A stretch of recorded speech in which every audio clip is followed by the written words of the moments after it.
सिद्धिदं बल्लाळं मुरुडं विनायकमढं चिन्तामणिं स्थेवरं लेण्याद्रिं गिरिजात्मजं सुवरदं विघ्नेश्वरं ओझरं ग्रामोराञ्जन संस्थितो गणपतिः कुर्यात् सदा मङ्गलम् कुर्यात् सदा मङ्गलम्।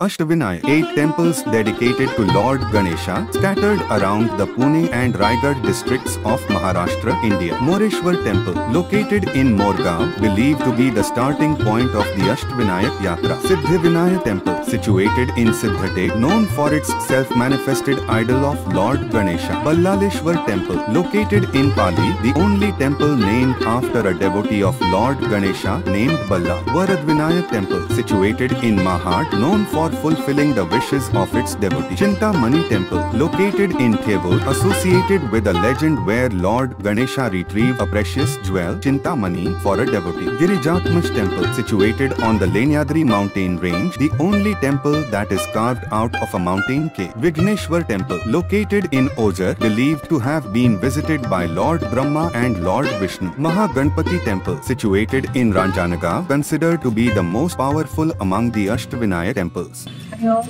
आंबोळकर काकांनी 2 दिवस अष्टविनायक नंतर अत्यंत व्यवस्थित काळजीपूर्वक सुरक्षायुक्त अशी त्यांनी त्या ठिकाणी ती शांतीपूर्ण केली आणि कोणालाही कसलाही त्रास आमच्याबरोबर असणारे आमचे सहकारी गणेश भक्त यांनी सुद्धा अत्यंत उत्तम सहकार्य केले आणि त्यांच्याबरोबर असणारे आंबोळकर काकांचे स्नेही हे सुद्धा अत्यंत व्यवस्थितरित्या आम्हाला त्यांनी सहकार्य केलं. अत्यंत सुंदर झाली असंही कोणी नाही.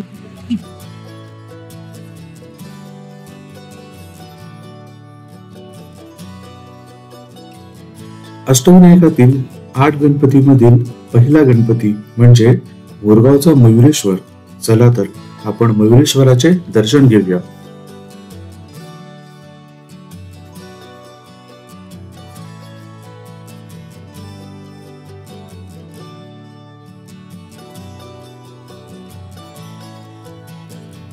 मोरगाव पुण्याहून 64 किलोमीटर अंतरावर आहे. पुण्याहून मोरगावला जाण्यासाठी बसेस मिळतात.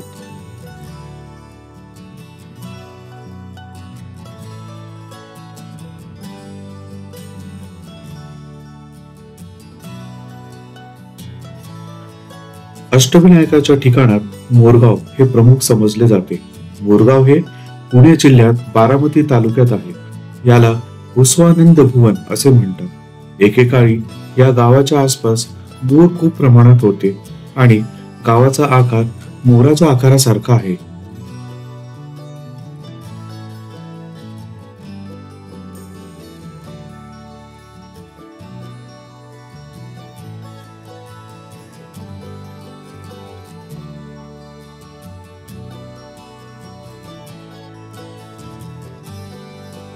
मोरगाव कर्णा नदीच्या काठी आहे. तेथील मयुरेश्वर गणपतीचे मंदिर उत्तराभिमुखी आहे. त्याची बांधणी मुसलमानी पद्धतीची आहे. मोरगावच्या मंदिराच्या आवार बिदरच्या पातशाहीत जामदार खाण्याचा अधिकारी असलेल्या गोळे या हिंदू अधिकाऱ्याने बांधले आहे. या देवस्थानाला मुसलमानी राजवटीत सरकारी नेमणुका मिळाल्या आहेत. मंदिराच्या भोवती 50 फूट उंचीची तटबंदी आहे. 4 कोपऱ्यात मिनारासारखे 4 खांब आहेत. हे देवस्थान बिदरच्या बहामानी राजाच्या काळात बांधण्यात आले असावे व निजामशाही राजवटीत त्याचा जीर्णोद्धार झाला असावा.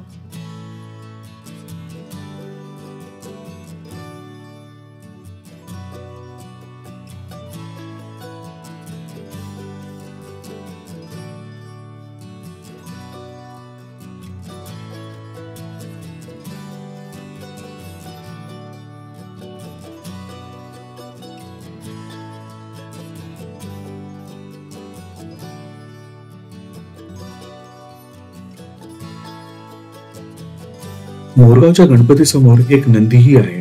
हा नंदी काळ्या पाषाणाचा आणि प्रचंड आहे. तो रेखीव असला तरी काहीसा अर्धवट कोरून झाल्यावर काम तसेच राहिलेलं आहे. त्याची बसण्याची ऐट, दष्टपुष्ट मान, बशिंड वगैरे गोष्टी प्रमाणात कोरलेल्या व डोळ्यात भरणाऱ्या आहेत.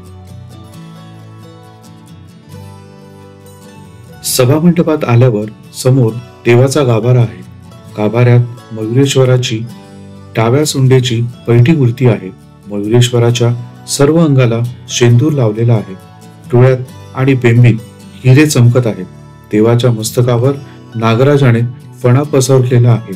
मूर्तीच्या शेजारी दोन्ही बाजूंनी रिद्धी सिद्धी यांच्या पितळीच्या मूर्ती आहेत. पूजा केलेली दुर्वा फुले वाहिलेली मयुरेश्वराची मूर्ती प्रसन्न दिसते. भाविकांच्या मनात श्रद्धा निर्माण करते.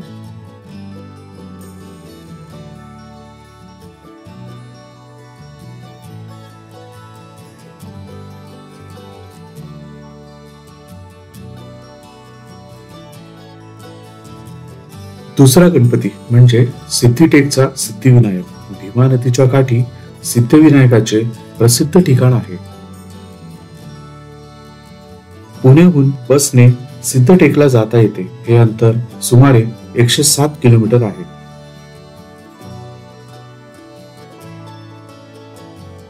सिद्धिविनायकाचे मंदिर उत्तराभिमुखी आहे. मंदिर पेशवेकालीन आहे. मंदिरातून आपण सभा मंडपात जातो. सभा मंडप बडोद्याचे श्रीमंत नारायण मैराळ यांनी बांधला आहे.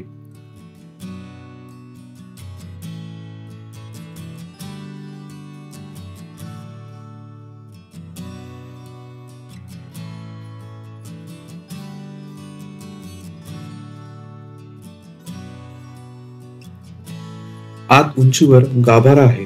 हा देवी अहिल्याबाईने बांधलेला आहे. गाभाऱ्यात दगडी सिंहासनावर पितळीचे मखर आहे.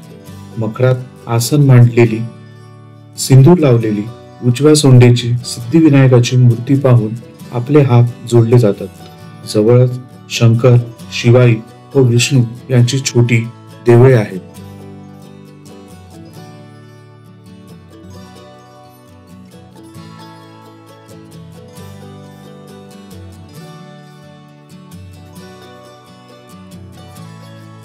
गर्दी नसल्यामुळे आमचे दर्शन लवकर झाले व सुमारे 1:30 वाजता आम्ही मंदिराजवळील हॉटेलमध्ये जेवण केले, जे आम्ही आधीच बुक केलेलं होतं.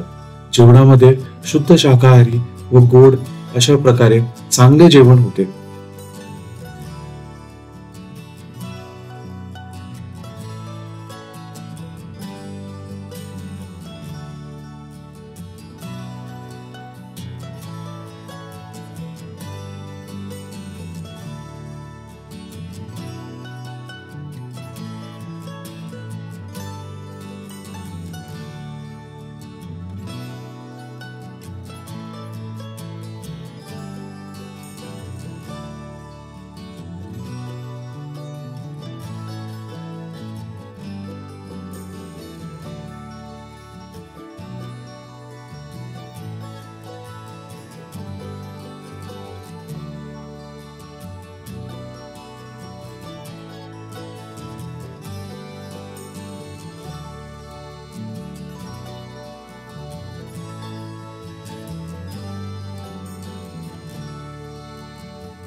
तिसरा गणपती म्हणजे थेऊर येथील चिंतामणी.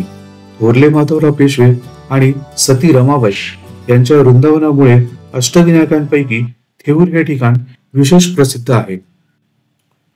पुण्यापासून 22.5 किलोमीटर अंतरावर मुळामुठा नदीच्या तीरावर थेऊर क्षेत्र आहे. पुणे सोलापूर मार्गावर लोणी काळभोर या स्टेशन पासून 5 किलोमीटर अंतरावर थेऊर क्षेत्र आहे. चला तर थेऊरच्या चिंतामणीचे दर्शन घेऊया. थेऊर गावाला मुळामुठा नदीच्या तिन्ही बाजूंनी वेढा आहे व येथून पूर्वेच्या बाजूला मुळामुठा भीमा नदीला मिळते. येथे मुळामुठेलाच नेहमी पाणी असते. नदीच्या पाण्यावर अलीकडे सगळीकडे हिरवी वनस्पती वाढलेली दिसते. नदीला येथे असलेल्या डोहाला खोल भागाला कदंब तीर्थ किंवा चिंतामणी तीर्थ असे म्हणतात. चिंतामणीच्या मंदिराचा महादरवाजा उत्तराभिमुखी आहे. मंदिराच्या भोवती ओवऱ्या आहेत. सभामंडप लाकडी आहे. चिंतामणी गणपतीचे मंदिर मोरया गोस्वामी यांच्या कुळातील चिंतामणी महाराज देव यांनी त्या काळात सुमारे 40,000 रुपये खर्च करून बांधले. पुढे माधवराव पेशवे यांनी लाकडी मंडप उभारला आणि मंदिराचा विस्तार केला. पेशव्यांचे सेनापती हरिपंत फडके आणि इतर अनेक भक्तांनी मंदिराची शोभा वाढवली. मंदिरापासून नदीच्या घाटावर जाण्यासाठी दगडी रस्ता हा पेशव्यांनी केला. चिंतामणी देवाची मूर्ती पूर्वाभिमुखी आहे. ही मूर्ती डाव्या सोंडेची आहे. फुले आणि दुर्वा यांनी सजवलेली चिंतामणी गणपतीची भव्य मूर्ती भक्तांच्या भक्तिभावना जागृत करते. भाद्रपद शुद्ध चतुर्थीला गणेश चतुर्थीला मंदिरात मोठा उत्सव होतो.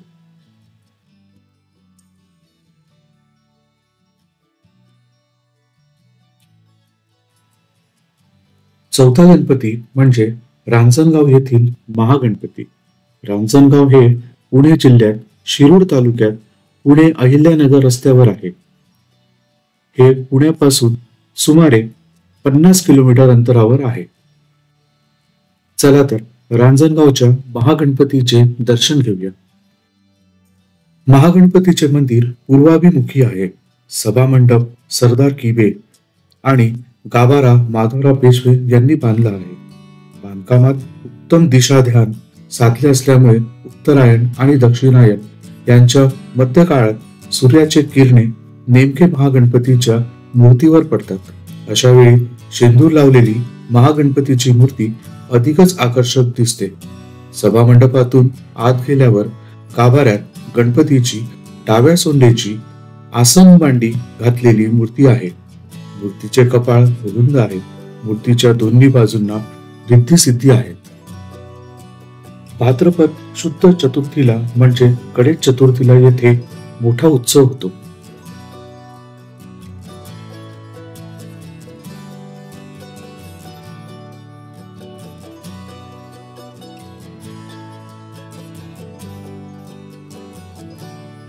अष्टविनायकांपैकी पुणे जिल्ह्याच्या जुन्नर तालुक्यातील आणखी एक स्थान म्हणजे ओझर येथील श्री विघ्नेश्वर गणपती. चला तर विघ्नेश्वर गणपतीचे दर्शन घेऊया. पुणे नारायणगाव ओझर हे अंतर सुमारे 85 किलोमीटर म्हणजे 85 किलोमीटर एवढे आहे. विघ्नेश्वराचे देऊळ पूर्वाभिमुखी आहे. ते बंदिस्त आहे. चारी बाजूंनी उत्तम स्थितीत असलेली दगडी तटबंदी आहे. पूर्वेच्या महाद्वारातून आत प्रवेश केला की 2 उंच दीपमाळा आहेत. त्यावर त्रिपुरी पौर्णिमेला दीपोत्सव करतात. मुख्य देवळाच्या प्रवेशद्वारी दोन्ही बाजूंनी दगडात खोदलेले द्वारपाल आहेत. महाद्वाराच्या आत दोन्ही बाजूस 25-30 फूट लांबीच्या व 8 फूट रुंदीच्या ओव्या आहेत. ओवऱ्यांना डौलदार दगडी कमानी आहेत. एका ओव्याच्या खाली तळघर असून त्यात श्री विघ्नेश्वराची पालखी, हंड्या, झुंबरे वगैरे सामान ठेवलेले आहे. महाद्वारात एकात एक असे सभामंडप आहेत. सभामंडप आणि ओवऱ्या यांच्यामधून प्रदक्षिणा घालण्यासाठी 15 फूट दगडी फरशी केलेली आहे. सभामंडपाच्या प्रवेशद्वारापाशी एका दगडी आसनावर काळ्या गुळगुळीत पाषाणाची उंदराची मूर्ती आहे. ही मूर्ती जणू पळण्यासाठी तयारीत आहे असे वाटते. पहिल्या व दुसऱ्या सभामंडपातून आत गेल्यावर आतल्या तिसऱ्या मंडपात विघ्नेश्वराची पूर्णाकृती बैठी मूर्ती डौलदार अशा कमानीत आहे. कमानीवर उत्तम रंगकाम केलेले आहे. ती पूर्वेकडे तोंड केलेली आहे. ती डाव्या सोंडेची आहे. दोन्ही डोळ्यात माणिक आणि कपाळावर हिरा असा थाट आहे. विघ्नेश्वराच्या सर्वांगाला शेंदूर लावलेला आहे. त्यात बेंबीतला खडा झाकून गेला आहे. आपण विघ्नेश्वराला नमस्कार करूया.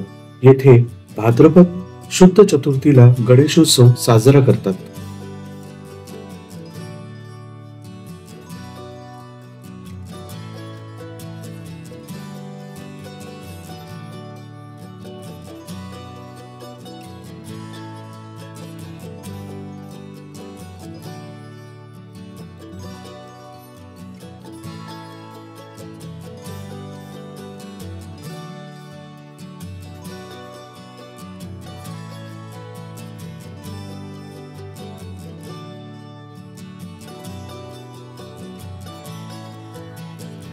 ओझरचा विघ्नेश्वर हे गणपतीचे ठिकाण खूप सुंदर आहे. इथे गार्डन, तलाव, राहण्याची व जेवणाची उत्तम सोय व दुकाने सुद्धा आहेत. तसेच गाडी पार्किंगची उत्तम सोय आहे.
सहावा गणपती म्हणजे लेण्याद्रीमधील श्री गिरिजात्मक. चला तर या गणपतीचे दर्शन करूया.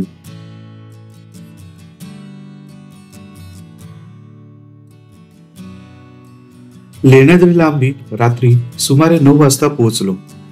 येथे जेवणाची उत्तम सोय होती. गरमागरम जेवण करून आम्ही रूम मध्ये चेक इन केले.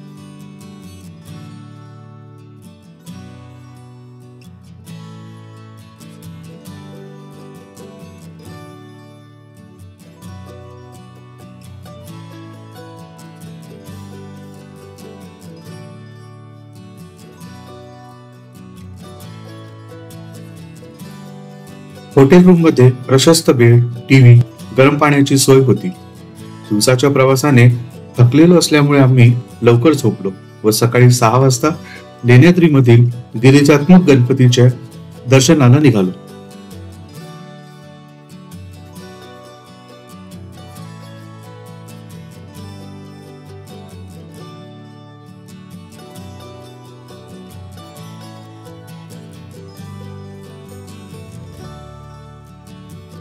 गडावर चढताना सुमारे 300हून जास्त पायऱ्या आहेत व गडाच्या पायथ्याशी तुम्हाला चहा, नाश्ता, पूजेचे साहित्य या सगळ्यांची दुकाने मिळतील.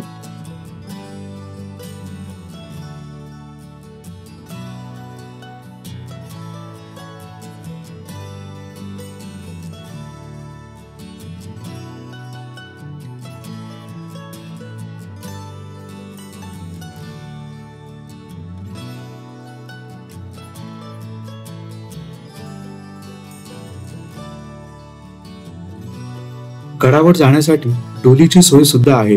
ते सुमारे प्रत्येकी 1500 रुपये चार्ज करतात.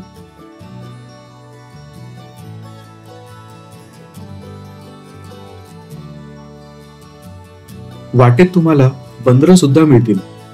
त्यामुळे सोबत असलेले पूजेचे साहित्य व खाण्याच्या वस्तू सांभाळून नेणे व त्यांना त्रास कोणी देऊ नये ही विनंती.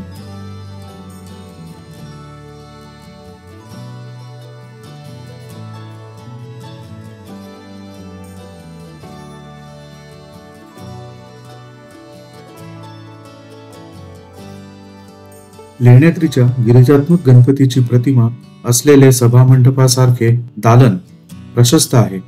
51 फूट रुंद आणि 57 फूट लांब एवढे मोठे दालन एका प्रचंड एकसंघ शिळेतून कोरलेले आहे. त्याला एकही खांबाचा आधार नाही.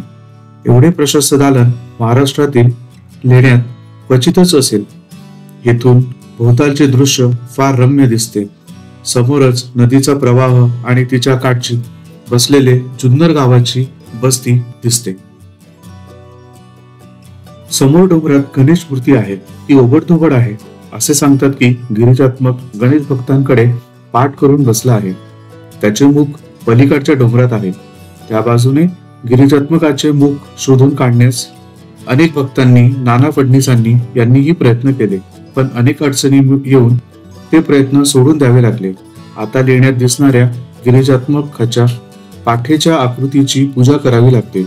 गिरिजात्मकाच्या डाव्या उजव्या अंगाला लहान ओट्यावर गणपती, मारुती, शंकर असे देवतांच्या मूर्त्या ठेवून त्यांची पूजा चालू आहे. पण या मूर्त्या अलीकडच्या आहेत. देवाला केलेले लाकडी मखरही अलीकडचे आहे. तुकाराम महाराजांच्या गुरु परंपरेतील आदिपुरुष राघव चैतन्य यांनी लेण्याद्री या अष्टविनायकापैकी एका क्षेत्रात गणेशाची आराधना केली असे त्यांच्या चरित्रावरून संशोधकांना आढळले आहे.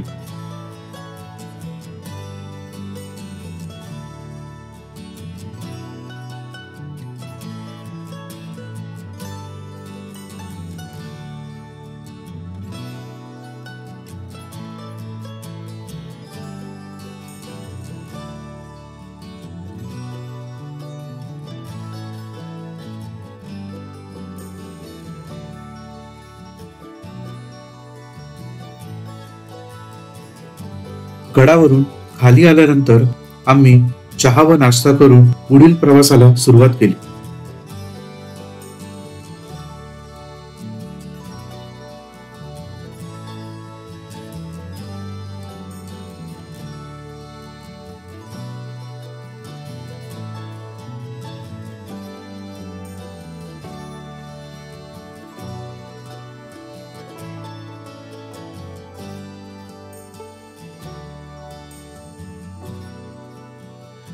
सातवा गणपती म्हणजे पाली येथील बल्लाळेश्वर.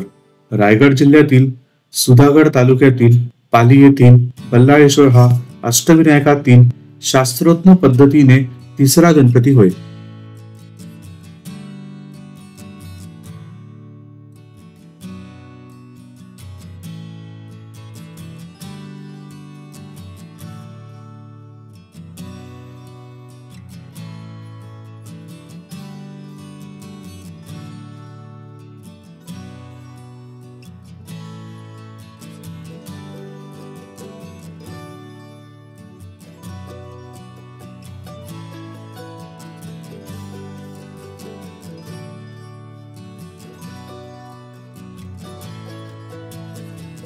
पुण्याहून पाली सुमारे 110 किलोमीटर अंतरावर आहे.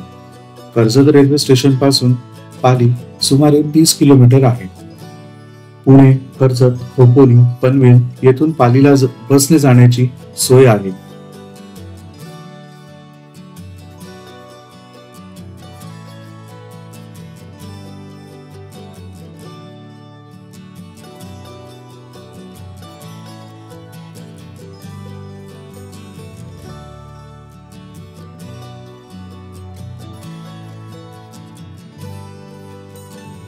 बुकिंग असलेल्या हॉटेलमध्ये आम्ही दुपारचे जेवण करून मंदिराकडे निघालो. श्री बल्लाळेश्वराचे मंदिर पाली गावच्या अगदी एका टोकाला आहे. ते पूर्वमुखी आहे. ते अतिशय रम्य सुद्धा आहे. मंदिराची बांधणी दगडी चिरेबंदी असून भक्कम आहे. भिंतीच्या चिऱ्यांमध्ये शिशे ओतून भिंत अतिशय मजबूत केल्या आहेत. मंदिरासमोर 2 तलाव असून त्यांना घाट बांधलेले आहेत. देवळापुढील मंडपात 40 फूट लांब आणि 20 फूट रुंद आत 15 फूट उंचीचा गाभारा आहे. गाभाऱ्यात दगडी मखर आहे. त्यावर उत्तम नक्षीकाम केलेले आहे. गाभाऱ्यात बल्लाळेश्वर गणपतीची मूर्ती थोडी रुंद आहे. मूर्तीची उंची सुमारे 3 फूट आहे. कपाळाचा भाग किंचित खोलगट आहे. मूर्ती डाव्या सोंडेची आहे. मूर्तीच्या दोन्ही डोळ्यात व बेंबीत लखलखीत हिरे आहेत. दगडी सिंहासनावरील प्रभावळ चांदीची आहे. मूर्तीसमोर मंदिराबाहेर उंदिराचा गाभारा आहे. 12 फूट उंचीचा आहे. उंदीर आपल्या पुढील दोन्ही पायात मोदक धरून बल्लाळेश्वराकडे पाहत आहे.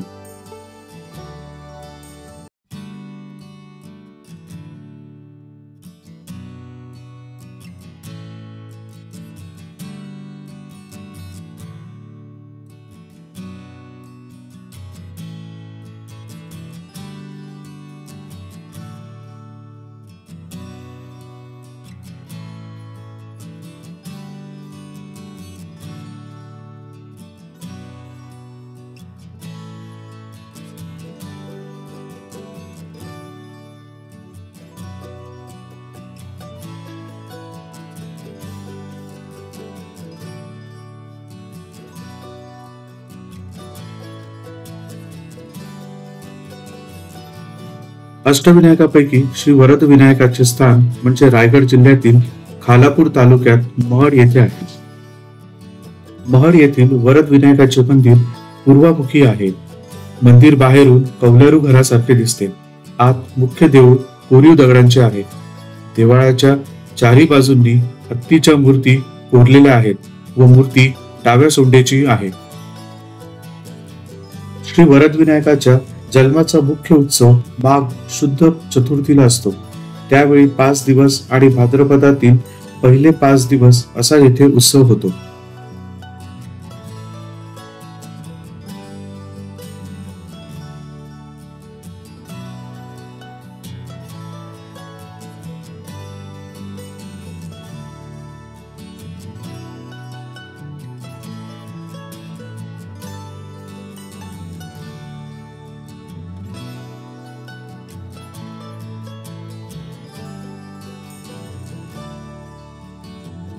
समृद्धी टूर्स अँड ट्रॅव्हल्स यांनी 9 आणि 10 तारीख ह्या दिवशी अष्टविनायक ट्रिप यात्रा चालू केली होती. त्या यात्रेत तुम्ही सगळ्यांनी सहभाग झालात आणि मग आपल्या एवढ्या अष्टविनायक ट्रिप म्हणजे मोरया गोसावी, सिद्धटेक, देऊरचा गणपती, चिंतामणी, रांजणगावचा महागणपती आणि ओझरचा विघ्नहर्ता आणि लेण्याद्रीचा गिरिजात्मक, महडचा वरद विनायक आणि पालीचा बल्लाळेश्वर आपण ह्या सगळ्या दर्शन झाले. त्यामुळे तुमचे सगळा सहभाग असल्यामुळे वेगवेगळे थँक्यू. आणि खास करून सगळ्यांसाठी एक छोटंसं माझ्याकडनं भेट वस्तू मी देत आहे. मी शोभा शिरीष देशपांडे, BA माझा विषय आहे संस्कृत. 32 वर्ष शाळेमध्ये माझी सेवा झालेली आहे. सध्या मी मुलांचे 8वी 9वी 10वी संस्कृतचे क्लासेस घेते. त्याच्यानंतर सत्संग माझा चालू आहे. दासबोधाचाही सत्संग दर आठवड्याला असतो आणि त्याच्यानंतर प्राधिकरणामध्ये मी राहते. त्यामुळे प्राधिकरणात जेवढी मंदिरं आहेत त्या सगळ्या मंदिरांमध्ये माझी प्रवचनं त्या ठिकाणी झालेली आहेत. भागवतावर माझं प्रवचन झालेले, ज्ञानेश्वरीवर झालेलं आहे, अथर्वशीर्षावर झालेलं आहे, प्रार्थनेवर झालेलं आहे, त्याच्यानंतर श्रीसुक्तावर झालेलं आहे, त्याच्यानंतर शिवपुराणावर झालेलं आहे, त्याच्यानंतर पांडव प्रतापावर झालेलं आहे, पुरुषोत्तम मासावर झालेलं आहे. अशा पद्धतीने एक एक प्रवचन देत या ठिकाणी हा देह चालत आलेला आहे. अशीच तुमची कृपा राहावी, तुमच्या सदिच्छा शुभेच्छा पाठीचे असाव्या. माझे तुम्हाला मनपूर्वक सर्वांना आशीर्वाद. अधिक अधिक आपलं आयुष्य आरोग्यदायी जाऊया. हरिओम. मोरया मोरया.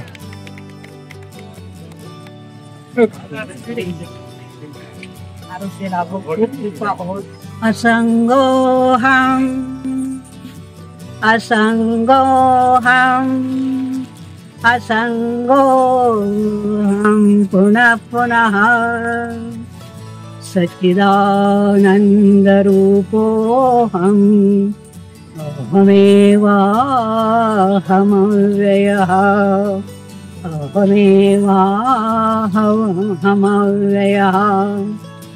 गेले 3 दिवस आपण सर्वजण या ठिकाणी गणेश अष्टविनायक, पण तुम्ही ट्रिप म्हणा पण मी त्याला यात्रा म्हणू.